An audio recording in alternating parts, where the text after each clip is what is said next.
Hello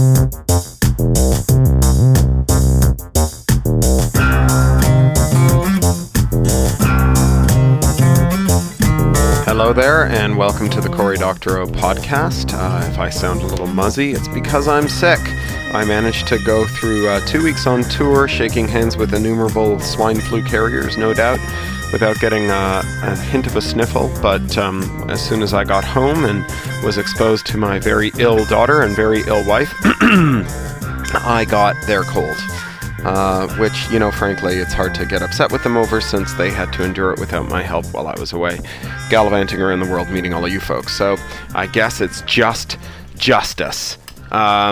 So it's another day and another podcast, and I'm going to be reading to you a little bit more from Makers. I hope you had a lovely Thanksgiving weekend, those of you in the United States of America.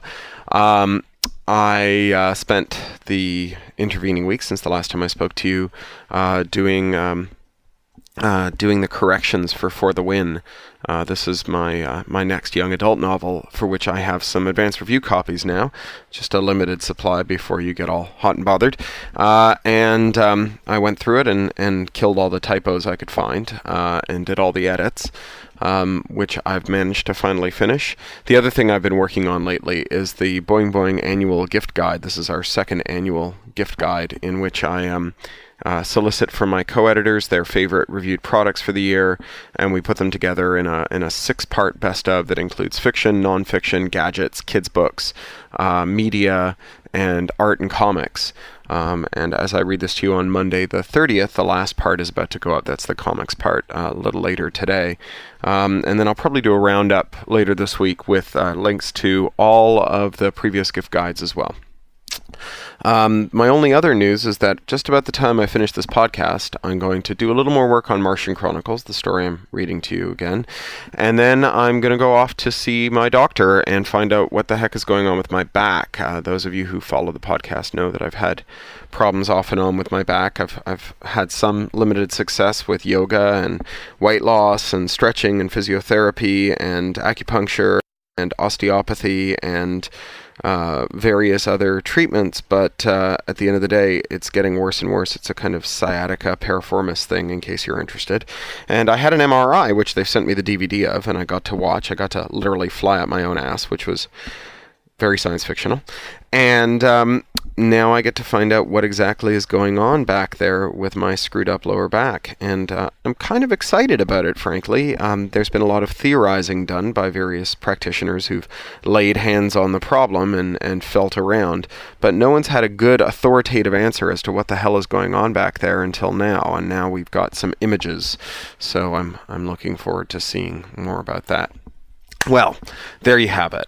I'm going to read you a little bit of Martian Chronicles, my young adult Mars story for Jonathan Strahan's Life on Mars anthology, which is late. Sorry, Jonathan. And then I'm going to write a little more of Martian Chronicles, and then I'm going to go see my doc. So I hope you enjoy it. Here's some Martian Chronicles for you. Okay, an admission. I'm not much of a Martian. Martians are supposed to be full of colonial pluck, ready to grab Earth's neighboring planet with both hands and headbutt that mother into submission. We are the winners, humanity's best hope for surviving once stupid Earth is used up by the povs and the stupids. We're all rich, of course, and that's how you know we're winners. We didn't whine like all the povs who claim the world owes them a living. We made our own fortunes on Earth, and now we're off to set up a new planet that'll be as great as Earth could be if only you left all the whiners out. But I'm not much of a Martian. I'm not much of a winner. I guess that makes me a loser. Here's the thing. My grades are okay, B's and B minuses, except for a C in American history, which, honestly, I deserved. I think I slept through more than half of those classes. I would have given me a D minus. Here's the thing. I'm not the popular kid. I'm not even the popular kid's best friend. I'm the kid that the popular kid's best friend used to play with before he made friends with the popular kid. I'm not picked last for teams, but I'm last picked from the kids who aren't total spazzes or fat or handy-capable or whatever. Here's the thing. The only place I'm not a loser is when I'm playing Martian Chronicles, the Mars colony game that I've lived, breathed, eaten, and shat for the past 5 years. The reason for that is that I am a stone Martian Chronicles monster freak. I can play MC for 18 hours without coming up for air, bringing it with me to the toilet and the table. There's something that just fits in the game, which sounds kind of boring from the outside. You are a Mars colonist and you have to build your homestead, sell your wares and services, work to elect sympathetic officials, or become an official yourself, and try to get your neighbors to see things your way when it comes to the day-to-day running of Ares City. Boring, right? Wrong. The game is all about figuring out what everyone else wants, and how to make them feel like they're getting it, even though you're really the one getting what you want. I have a huge fortune in MC. I'm a ray gun millionaire. The Mars Inc. company script, our money, is called the ray gun, or the Martian ray gun if you're feeling formal. There's even a ray gun on every bill, stylized and old-fashioned and cool.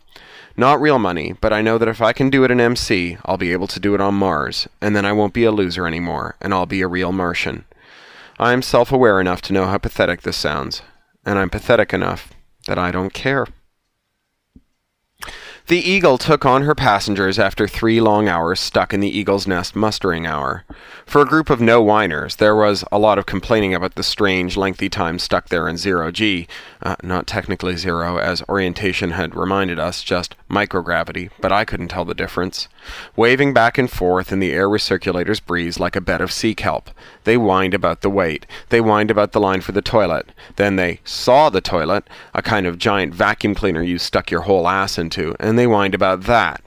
The only ones who weren't whining were the kids who were hanging from the ceiling and the adults who joined us. We were having too much fun in upside-down land to worry about the toilets or the wait. And there was plenty of room on the roof. "What's your corp?" the girl with the violet eyes said, with no preamble at all. She was asking about Martian Chronicles, specifically what my corporate affiliation was in-game. That is, which team I played for. "Oglethorpe Corp," I said, casually. She had thrown up on the shuttle, too. I could tell by the flecks of dried puke down the front of her shirt. She nodded sagely. "I hear good things about it, but isn't it a hard company to ladder up in? Super competitive?" "I don't really need to worry about that," I said. "I'm the CEO." It didn't come out as casual as I'd hoped, because I caught someone's floating gelatinous sneeze in the eye as I said it, and ended up twitching and flinching away. She cocked her head at me. "If you're lying, I'll find out about it as soon as we get to our cabins, and then I'll spend the next 6 months making fun of you." I held up 2 fingers in an obsolete Boy Scout salute. "I swear by Ares, god of war, may he strike me down with, lightning?" I wasn't really clear on what Ares, the Greek name for Mars, did in the course of his war-godly duties. "Okay, that's impressive." "Seriously," said a voice from a few centimeters over my head. I looked up and found VJ floating in space just above. Okay, I'm going to stop with the above and over and below quotes. There was no up or down, okay? "That is fantastic. Really top hole." He'd taken off his light jacket and twisted it into a rope with one of his Velcro gloves safety pinned to the end of the sleeve and stuck to the bulkhead's surface. In effect, he'd created an anchor line, and he was using it to fly around in the middle of the room like a superhero. Violet's face twisted up like, "Who's the POV?" And I said, "This is VJ. He flies, apparently." VJ stuck his hand out, and she took it. "Helene Gonzalez Ginsburg," she said. "I'm Brian," I said, feeling like I was falling behind. "Brian Oglethorpe," VJ said, inches from my ear. "I should have made the connection when you told me your name. Well, that is interesting." "What corp do you work for?" Helene said, pointedly. "Oh," he said airily, "I work for the Auditor General." Now it was my turn to boggle. The AGs were one of the exalted heights that every player secretly aspired to. They only recruited players with absolutely, positively impeccable reps, and gave them the power to kick open the doors of any corp, any meeting, go over its books with a fine-tooth comb, and confiscate any money that wasn't properly accounted for. They could take away your corporate charter, bust your character down to the bottom rank. You didn't get to be an AG without playing long, hard, tight games that made you a lot more friends than enemies. I was pretty top dog, but VJ was a minor god. Whoa. "Work for," Helene said. "What does that mean, work for? You snitch for them for money?" "No," he said. "I am a senior auditor." We both boggled. A bit of drool actually attained separation and liftoff from my lip, forming a glossy sphere that drifted off toward one of the air recirc vents. Senior auditor. He wasn't just a god. He was a major god. Suddenly I felt very self-conscious. VJ could buy or sell us all 10 times over in MC. And then I realized that I could probably buy or sell VJ 10 times over in real life. It's a kind of nasty, ungenerous thought, but it made me feel better. And worse.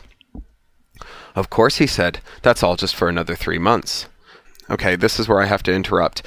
Some of the physics in this story is wrong. I realized it halfway through. I haven't gone back and fixed it. Please ignore the giant physics error that I'm about to commit. 3 months. Turnaround. In 3 months, we'd stop boosting away from Earth, and the ship would spin around and start slowing down as it approached Mars. In 3 months, we'd be closer to Mars than Earth, and the light speed lag will have hit a brutal 100 seconds, making the game almost unplayable. So in 3 months, the ship's network array will cut over to Mars, and we'll all start fresh, new characters on the Mars servers. Yes, Martian Chronicles is big on Mars. Yes, they actually play a Life on Mars simulator on Mars. Except, of course, on Mars, it means something, because the best lessons learned on Mars server are actually turned into policies for Mars government. In 3 months, we'd all start over as noobs in the Martian Chronicles. And 3 months after that, we'd touch down and we'd all be noobs on Mars. I was abandoning Oglethorpe Corp. VJ was abandoning his position as senior auditor. Thousands of hours flushed down the toilet. "Who do you play for, Helene?" I said. She grinned, not looking at all shy anymore. "Well, I'm a raider," she said. We both drew back from her involuntarily, and I lost my balance and ended up standing on my head for a moment while I sorted myself out.